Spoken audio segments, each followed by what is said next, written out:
আমাদের সাংবাদিক সম্মেলনের যে মূল উদ্দেশ্য, সেই উদ্দেশ্য হলো আপনারা সবাই লক্ষ্য করছেন যে বিগত কিছুদিন ধরে আমাদের রাজ্যের প্রত্যেকটি বাজারে যেভাবে মূল্য বৃদ্ধি হচ্ছে, সেই ব্যাপার নিয়ে রাজ্য সরকার এবং রাজ্যের মাননীয় মুখ্যমন্ত্রীর কোনো ধরনের ভূমিকা আমরা দেখতে পাচ্ছি। যখন রাজ্যের জনগণ এই দ্রব্যমূল্য বৃদ্ধির উপর বোঝা হয়ে তারা হাহাকার, ঠিক সেই সময়ে আমাদের রাজ্যের মধ্যে বিদ্যুতের বিল বৃদ্ধি এবং পাশাপাশি তারা স্মার্ট মিটার নামে তারা এই রাজ্যের মানুষকে নতুন করে হয়রানি করার জন্য তারা স্মার্ট মিটারের নামে তারা প্রত্যেকটি মানুষকে তারা স্মার্ট মিটার লাগানোর জন্য বাধ্যতামূলক বলে তারা বোঝা চাপিয়ে দিচ্ছে। আপনারা জানেন যে আমরা তৃণমূল কংগ্রেসের পক্ষ থেকে আমরা মন্ত্রী রতনবাবুর বাড়ির সামনে গিয়ে আমরা ধর্ণা দিয়েছিলাম যেন অবিলম্বে স্মার্ট মিটার বন্ধ করা হয়। সেই দিন আমরা লক্ষ্য করলাম আমাদের যখন প্রশাসন গ্রেপ্তার করে আমাদেরকে নিয়ে যায়, তার কিছুক্ষণ পর মন্ত্রী রতনবাবু তিনি সাংবাদিক সম্মেলন করে বলেছিল যে স্মার্ট মিটার নিয়ে রাজ্যের মধ্যে কোনো ধরনের যদি সমস্যা হয় এবং কোনো গ্রাহকের, ত্রিপুরা রাজ্যের বিভিন্ন প্রান্তের জনগণ, খোয়াই বলুন, আগরতলা বলুন এবং বিভিন্ন জেলায় জনগণ তারা মিডিয়ার সামনে এসে তারা প্রতিক্রিয়া দিচ্ছে যে যাদের বিল 5,000 টাকা আসতো তাদের বিল আসছে 80,000 টাকা, যাদের বিল 200 টাকা আসতো তাদের বিল হচ্ছে 2,000 টাকা।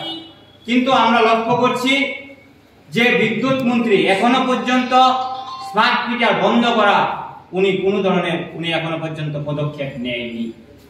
পাশাপাশি যখন রাজ্যের জনগণ বিদ্যুৎ বিল নিয়ে সারা রাজ্যের মধ্যে একটা আতঙ্কের পরিবেশ সৃষ্টি হয়ে রয়েছে, তখনই এই রাজ্যের ডাবল ইঞ্জিনের সরকার আমরা লক্ষ্য করলাম মানুষের জলে, আমাদের যে জলের কর, জলের যে ট্যাক্স, সেই ট্যাক্সও তারা 40 টাকা থেকে তারা বাড়িয়ে আবার 60 টাকা করে দিল।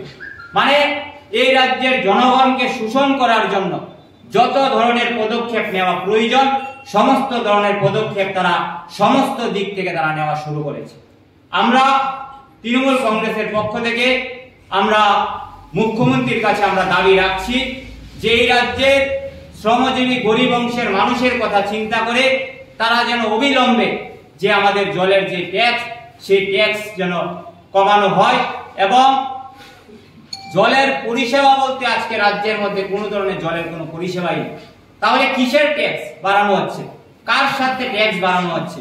এই রাজ্যের জনগণের জন্য যখন কোনো ধরনের কর্মসংস্থান নেই, কোনো ধরনের সুযোগ সুবিধা তারা পাচ্ছে না, পাহাড়ের জনগণ যখন না খেয়ে বসে আছে বাড়িতে, তখন তাদের উপর বোঝা চাপানোর জন্য কিভাবে তারা ট্যাক্স বাড়াচ্ছে। তাই আমরা আজকে তৃণমূল কংগ্রেসের পক্ষ থেকে আমরা আজকে দাবি রাখছি যে অবিলম্বে যেন স্মার্ট মিটার বন্ধ করা হয় এবং জলের যে ট্যাক্স, সেই ট্যাক্সও যেন কমানো হয়। তার থেকেও আজকে ভয়ঙ্কর যে একটা পরিস্থিতি আজকে ভারতবর্ষের মধ্যে সৃষ্টি হয়েছে, আজকে আমরা তার বিষয়ে আজকে আমরা বলতে চাই। আপনারা লক্ষ্য করবেন যে বিগত 15-20 দিন ধরে সারা ভারতবর্ষের মধ্যে যেখানে যেখানে ডাবল ইঞ্জিনের বিজেপি সরকার প্রতিষ্ঠিত হয়েছে সেখানেই বাঙালিদের উপর অত্যাচার শুরু হয়েছে। আজকে গুজরাট বলুন, আজকে উত্তরপ্রদেশ বলুন, আজকে আসামে বলুন, যেখানে যেখানে আমাদের বাঙালি ভাইয়েরা মায়েরা যারা বসবাস করে, তারা যারা বাংলা ভাষায় কথা বলছে তাদেরকে হয় বাংলাদেশে পাঠানো হচ্ছে, নয় তাদেরকে থানার মধ্যে নিয়ে গ্রেফতার করে রাখা হচ্ছে। সেটা আমরা মনে করি আমাদের ভারতবর্ষের বাঙালিদের জন্য একটা বিশাল বড় একটা ভয়ঙ্কর পরিস্থিতি শুরু হয়েছে। আজকে আমাদের রাজ্যের ডাবল ইঞ্জিনের যিনি মুখ্যমন্ত্রী মানিক বাবু, তিনিও আজকে একজন বাঙালি, কিন্তু আজকে তিনি বাঙালিরা যখন সারা ভারতবর্ষে বঞ্চনার শিকার হচ্ছে, তারা যখন আতঙ্কের মধ্যে আছে, আমরা লক্ষ্য করছি আজকে পর্যন্ত মানিক বাবু কোনো ধরনের বাঙালিদের নিয়ে কোনো ধরনের প্রতিক্রিয়া দেয়নি। পাশাপাশি আমাদের পার্শ্ববর্তী রাজ্য আসাম, আসামের যিনি মুখ্যমন্ত্রী তিনি পরিষ্কার বলছেন যে এনআরসির যে ফর্ম, সেই ফর্মে যারা বাংলায় বলবে, বাংলায় কথা বলবে, তাদের নাকি বাংলাদেশি বলে ধরতে নাকি ওনার সুবিধা হবে।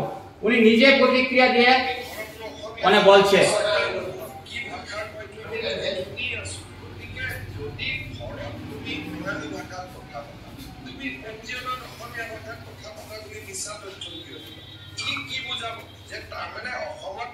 বাংলাদেশী সমাজ গন্তি কৰিব আমাৰ সুবিধাই দিয়া হ'ব, তেতিয়া এনআৰচি প্ৰয়োজনে নহ'ব, বাংলাদেশী আমি গন্তি কৰিব পাৰিম।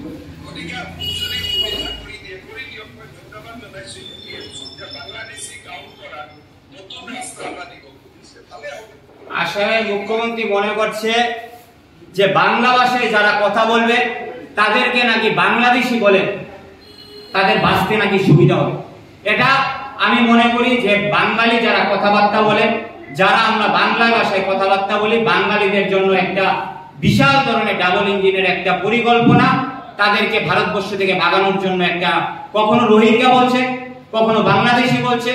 এই দ্বিচারিতার বিরুদ্ধে, এই স্বৈরতন্ত্রের বিরুদ্ধে এখনো পর্যন্ত আমাদের যে মুখ্যমন্ত্রী, বাঙালি মুখ্যমন্ত্রী, ত্রিপুরা রাজ্যের ডাবল ইঞ্জিনের মুখ্যমন্ত্রী, আমরা এখনো পর্যন্ত ওনার কোনো প্রতিক্রিয়া পাইনি।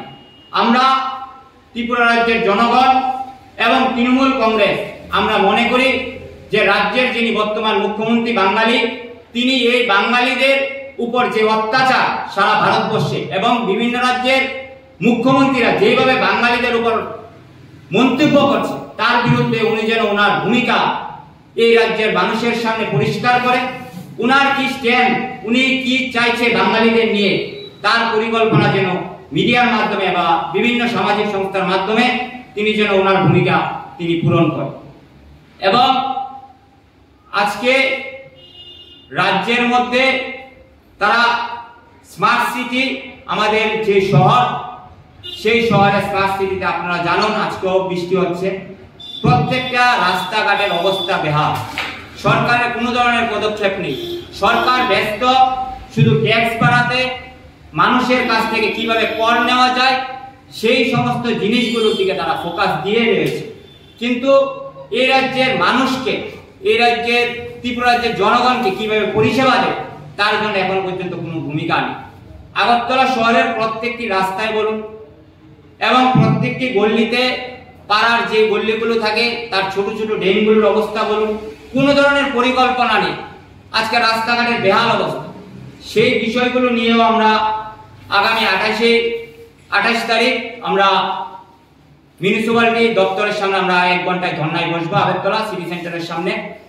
আমরা এই রাজ্যের জনগণের কাছে আমরা আহ্বান করব যে এই রাজ্যের যে স্বৈরাচারী শাসন চলছে, এই রাজ্যের যে লুটের রাজ চলছে, তার বিরুদ্ধে যেন এই রাজ্যের জনগণ সবাই একত্রিত হয় এবং এই রাজ্যের মাননীয় মুখ্যমন্ত্রী যিনি আছেন বসে, তারও যেন কোনো রকমের ভূমিকা আমরা দেখতে পাই, সেই দাবি আজকে আমরা এই প্রেস মিডিয়ার মাধ্যমে, সাংবাদিক সম্মেলনের মাধ্যমে আমরা আজকে মুখ্যমন্ত্রীর কাছে রাখি।